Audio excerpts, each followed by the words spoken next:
Teachers, what's the darkest thing you've seen from a student? Not a teacher.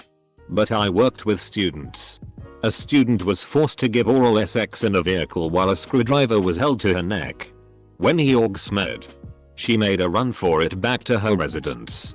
She had the clarity and ingenuity to keep the semen in her mouth and spit it in a cup for evidence. There was a manhunt and the guy was caught. He was convicted of 3 separate student assaults across the state. I was in the emergency room with the student a couple hours after the incident. Standing there as she described what happened, through her tears and in front of her mother, was one of the hardest things I've ever had to witness. A student during holiday break a few years back murdered her mother and her mother's boyfriend brutally with the help of her own boyfriend. Then the bodies laid in the apartment as she left and eventually went to a New Year's party days later. Eventually she was arrested along with her boyfriend. Chilling to think she was sitting in my classroom days before, probably with this whole plan in her head.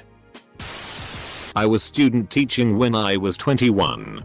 I had a class of high school seniors. One boy was caught telling his friend he planned to pay me in my car. I ended up getting transferred about 2 months into my student teaching experience. I've been assaulted before, so it felt even worse. Edit. I'm really blown away by the kind replies here. Thank you all. Had a student in my class as a sophomore. Every morning her junior year she would come in and chat in the morning. One day out of the blue it stopped. In fact, she wasn't at school at all anymore. Fast forward 3 months. She shows up and looks broken. I ask her what's going on. After quite a bit of hesitation, she tells me that she went to a party and was DD. No alcohol in her system. However, she woke up the next morning and couldn't remember a thing about the previous night. A couple weeks later, she finds out she is pregnant. She was a virgin before that night. Roofied and raped. She had only told her counselor and now me. I haven't had a chance to talk to her due to COVID. Her outlook and demeanor was night and day before and after that party. Not my class, but I adopted a rabbit once to keep my other rabbit company. I noticed she didn't have a tail. And when I asked about it I was told she was a kindergarten pet. Apparently the reason she was up for adoption was that one of the children cut off her tail with a pair of FCKing safety scissors. She had some issues. I didn't see it, but I heard it. I used to work at a shelter for at-risk girls aged 8-18. Mainly truancy or runaway cases, but some were taken from homes of abuse, drugs, sex trafficking, etc. We housed and looked after roughly 20 girls at a time when we were at full capacity. Many of them had a lot of mental and emotional issues. One of our youngest girls at the time, around age 9, was talking to an older girl, around 13. Teen was nonchalantly talking about how she was our pet as a young girl before she came to the shelter. Next thing I knew, at least 10 other girls who had overheard the conversation started talking about how old they were when they were raped. Some rattled off multiple ages and times when it occurred. Just causally. It was chilling to hear so many young girls tell their tales.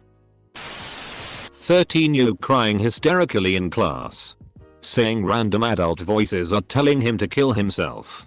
Next day has no memory of incident, but tells me it comes in waves.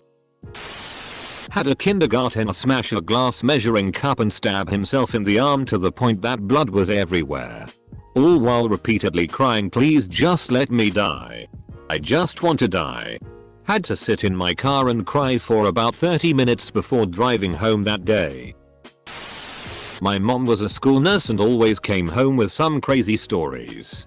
One of the most blood-curdling things she has was a girl that was really into cutting to the point where she had a scar that covered the majority of the outside of her bicep. The girl one day decided that she hated her scar and wanted to get rid of it. At home. By herself. She decided she was going to get rid of them. In her bathroom. She took a knife to her arm, cutting a 4x6 piece of scar tissue that was just under an inch thick out of her arm.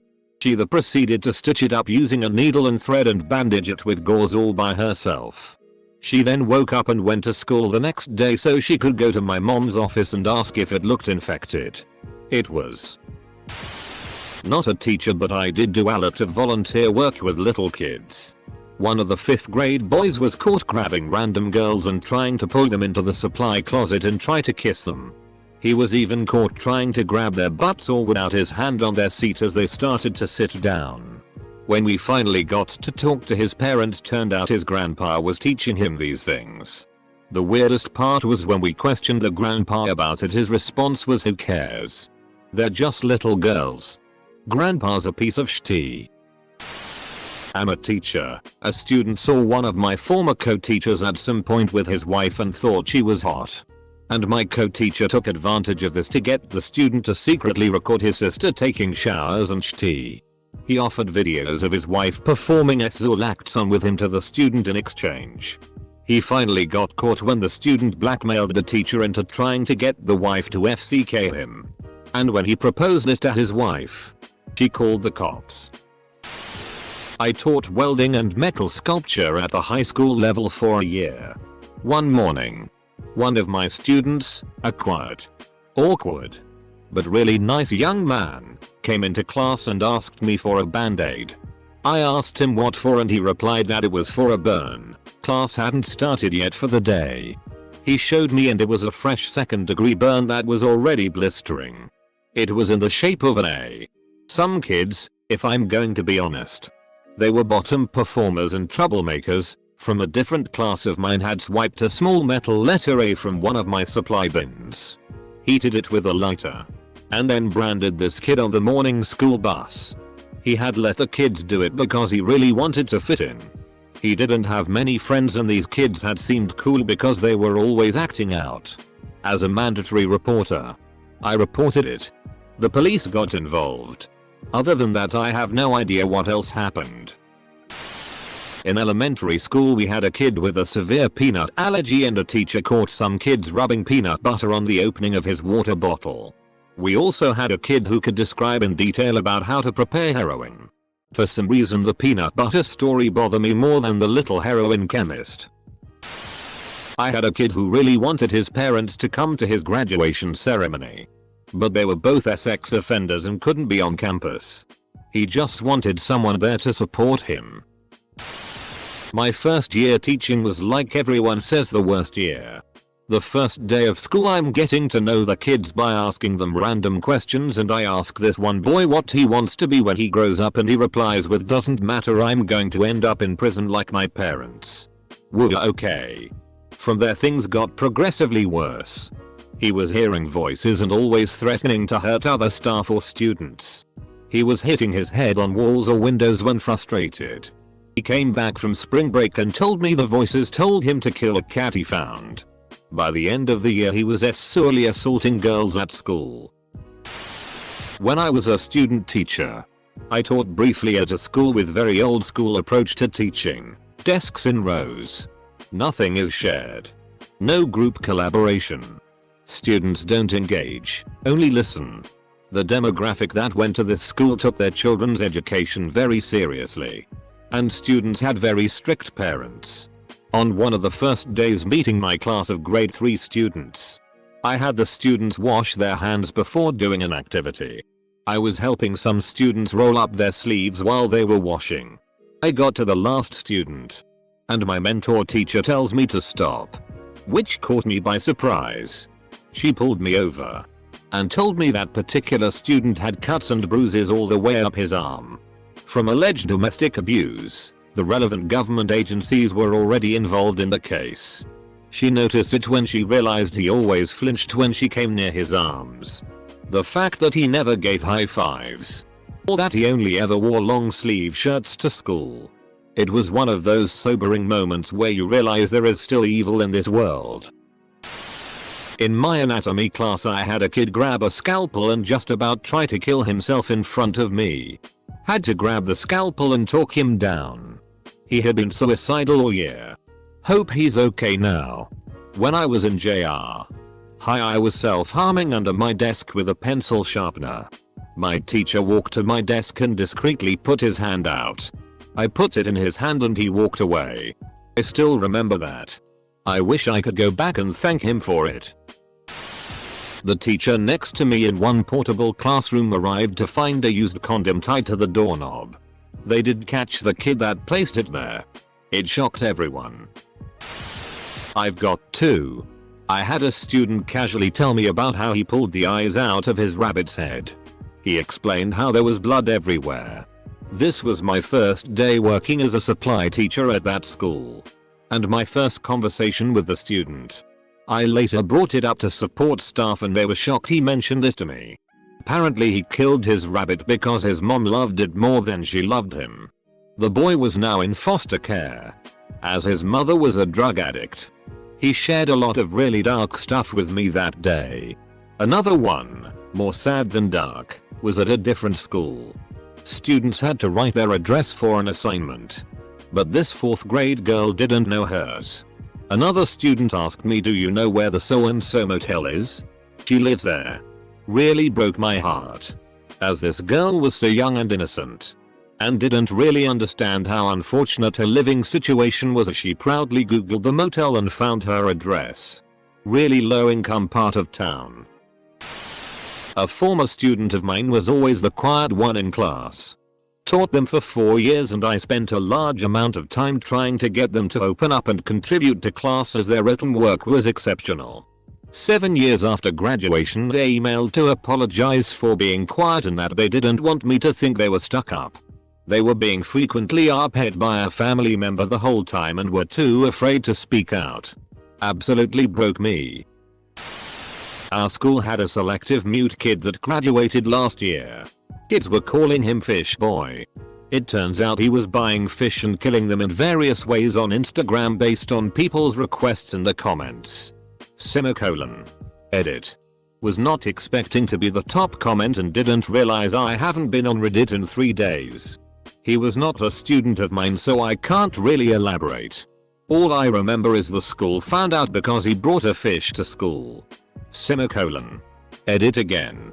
I teach middle school and I'm surprised how much selective mutism is a thing. We have 3 selective mutes this year. Saw a couple of kids walking down the hallway. One ends up behind another. For no reason at all punches him in the head as hard as he can. I immediately call him over and ask why the crap he did it. He immediately acts like he has no idea what I'm talking about. If I hadn't seen him do it I'd probably have believed it, he was so convincing. I remind him there are cameras and then he admits he did it just because he wanted to. No remorse. No reason. No regret. I had multiple other incidents like that with him through the year. I worked in a low-income high-needs school then and tried my best not to judge my students, but it was weird to honestly believe this 14-year-old was going to seriously injure or kill someone one day. Darkest thing. I was an intervention specialist. Had a student who was a mysterious pooper. For a while he would poop on the floor in the bathroom and no one knew who was doing it. I'm not a teacher. But in junior high we had a special ed kid and everyone got along with him. And the 2 troublemakers we had gave him a knife and told him to hurt himself with it. They got suspended or expelled. A list simply entitled "The List" with a few students' names and my co-teacher's name on it. Was a student with some serious behavioral disabilities on it who admitted it was a kill list. Edit. RIP my inbox. Lots of people on here who experienced something similar. No, this was not recent. The student received appropriate support after this incident. Well, hey. I actually had a year where kids were doing personal narratives and sharing them with the class. They knew in advance of choosing their story that they'd be sharing with the class. One kid told the story of her dad killing her mom and then himself, which he woke up to on Christmas morning. Another talked about defending her brother in court for beating her dad within an inch of his life when he found out dad was sexually abusing her.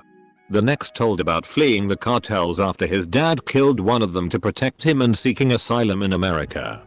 Let me tell you, kids have seen some shitty.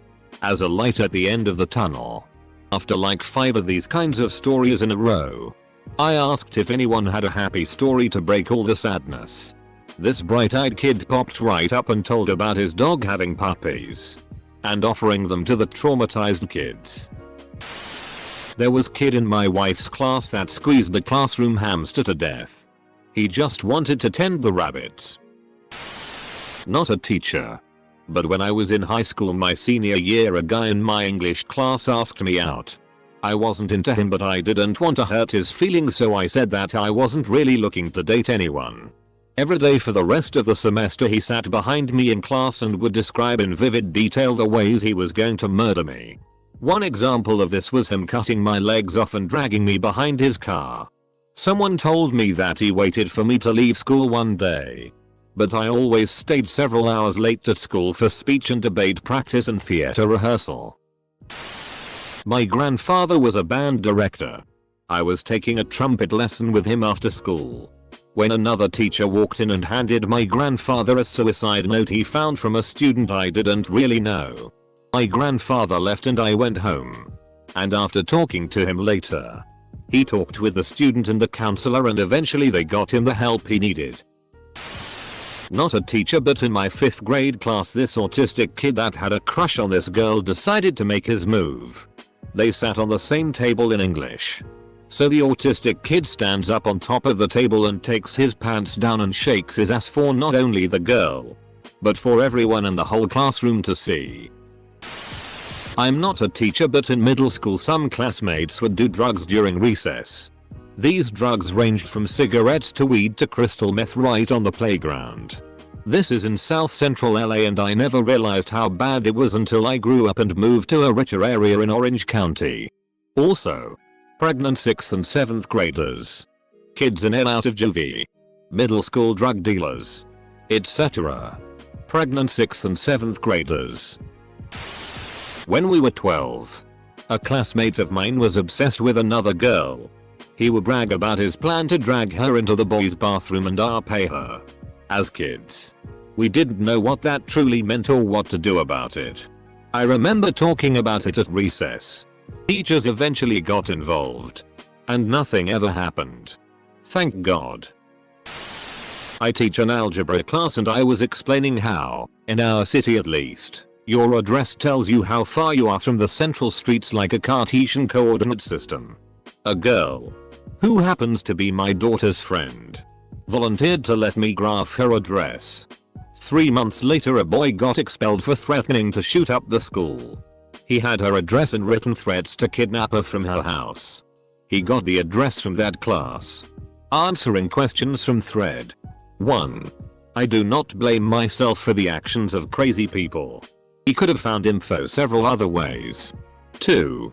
I put my address up first and my daughter's friend wanted to use hers so that they could know the distance between their houses, was the point of the exercise. 3. Kid has 0% chance of kidnapping her. I know her family well. A student of mine was a constant troublemaker and wannabe thug. During a football game, he broke his arm and had it placed in a plaster cast. A few days later, he got into an argument with another student. At the end of the day, wannabe thug jumped the other kid and started pummeling his face with the cast. Wannabe was arrested and the other kid was hospitalized for almost a week with massive facial injuries, 2 black eyes, broken nose, multiple lost teeth, and multiple cuts to his face from the beating. Edit update. Most comments are stating the obvious, he doesn't sound like a wannabe thug based in this account. Rest assured. Until he went beast mode, he was a wannabe. His status obviously improved after this and after his time in juvie. But once his arm healed and his weapon was removed, his status quickly diminished as his buddies realized he was a one-hit wonder. I was teaching in a tiny community. 13-year-olds. This kid's uncle, also a teacher, pulled her aside and she started bawling. Says her teenage brother died in a skidoo accident. We find out a week later that he was basically almost murdered and left for dead by a gang of teenagers and bled to death. That place was all sorts of messed up. She turned out okay. Edit. 1. I'm not sure if mortally wounding was right. Kid could probably have recovered if he had medical attention. 2. It gets to like -40°C where I was. That's also minus 40 in freedom units. 3. If you call a ski-doo a snowmobile, you lose your cred in northern Canada. I thought about adding a disambiguation but decided against it. 4. I stopped teaching after that school year. Therapy helps.